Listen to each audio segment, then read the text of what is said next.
My book club just celebrated our 1 year anniversary, and I thought it would be fun to go through and show you what 1 year of reading unlikable female characters looks like. Before we get too far into things, I'd like to give you the definition, the description of my book club to kind of explain the sorts of things we read. With the rise in popularity of sad girl and weird girl literature, the Unlikable Female Character Book Club seeks to read literary fiction from a diverse selection of women authors about characters who are sad, messy, weird, unhinged, or unwell. My goal is to be inclusive and diverse, especially in a genre that is very whitewashed. So with that in mind, here are the 12 books we read. The inaugural book of the Unlikable Female Characters Book Club was Good Girl by Aria Aber. This was a new release at the time, and I feel like it was the perfect way to kick off the book club. This book follows Nyla. She is the 19-year-old daughter of 2 Afghan refugees living in Berlin. She is drawn to Berlin's nightlife and art scene, and that is where she meets a American writer named Marlowe. Amid rising racial tensions in Germany, she finds herself being pulled deeper and deeper into Marlowe's orbit, where the tension between race and class really comes to a head. This book really gives you a lot to chew on, especially to talk about as a book club. There are themes of power, class, race, how history really does repeat itself or never really stays in the past. This was such a perfect novel to kick off our book club with, and I'm really excited to see what Aria Aber does next. The second book we read was Big Swiss by Jen Beagin. This is kind of an icon of the weird, unlikable, unhinged female character movement. This book follows a woman whose job is to transcribe sex therapy sessions for the sex therapist's book, and naturally she begins an affair with one of the patients. This book is wild. This book is unhinged. It's gross. The main setting is this house that is just falling apart. It's infested with bugs. There's animals everywhere, and it's a real manifestation of the characters in the story itself. I guess this is a love story, but it's also a story of infidelity, of mental health, sexual stereotypes, and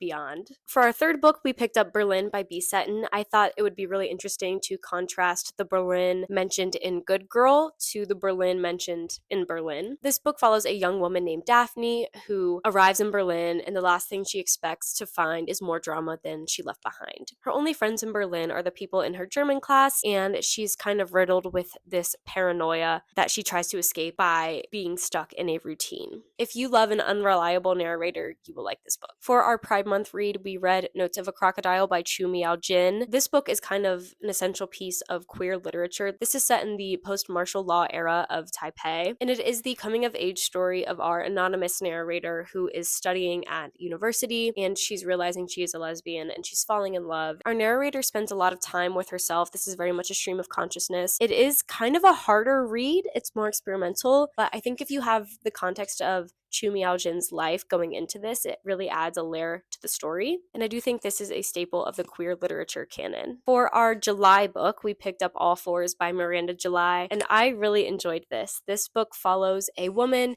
who is going through perimenopause, and she plans to drive cross country from LA to New York, but stops 30 minutes outside of her town and basically begins this wild affair with a man that she meets there. This book is both tender and absurd, and it focuses on a woman's desire for freedom, desire for desire. For how mainstream this book was, it was a lot more radical than I thought it would be, and I really enjoyed this. One of my favorite reads with our book club so far has been Sympathy for Wild Girls by Demree McGhee. This is a collection of short stories centering young Black women as they yearn for intimacy and hunt for belonging in a world that is slightly warped compared to ours. All of these stories have these really beautiful magical realism elements to them, and they all apply this Black feminist lens to girlhood that is so often ignored. Our next read was Lonely Crowds by Stephanie Wambugu. This is a coming-of-age story following 2 women as they go from Catholic school to art college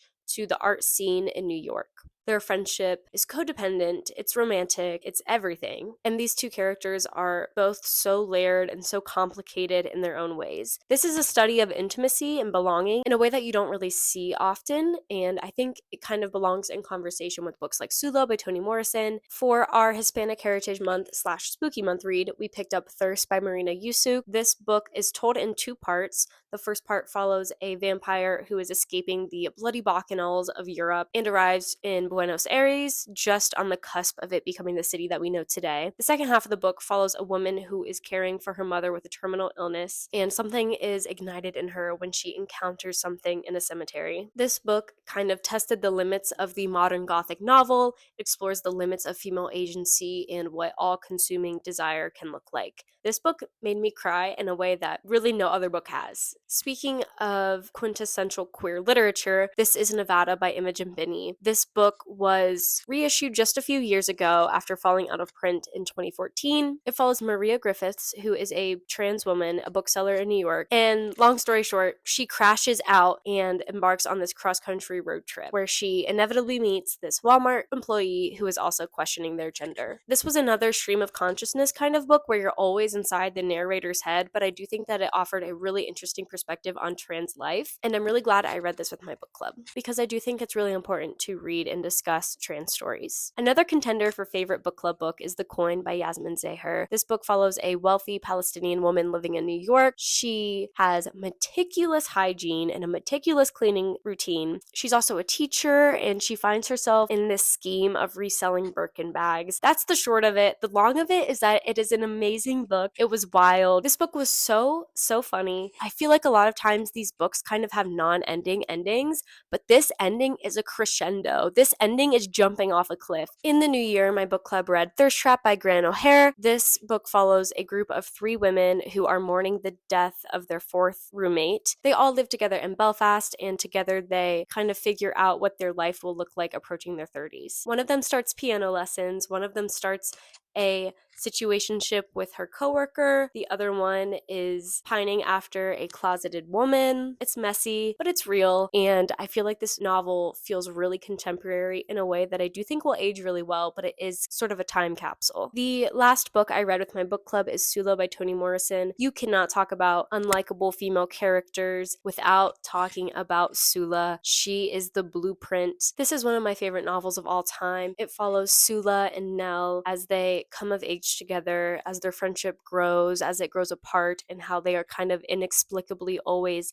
connected. This is one of the most beautiful novels I have ever read, and I feel like I say that about every Toni Morrison novel, but it is so true. Reading these books over the past year with a wonderful group of women has been such a joy. I feel like I have learned so much about myself, so much about other people, other cultures, and I have felt seen in ways that I didn't know were possible. I think the reason that these genres of sad girl, weird girl literature are resonating so deeply with women today is because even though we've had these huge advancements in rights, we still feel stifled, we still feel constrained by societal expectations, and sometimes being a girl is just hard. So reading these books every month and discussing them with a wonderful group of women has been its own sort of therapy, its own sort of version of breaking free of the shackles. I can't wait to see what we read in the next year.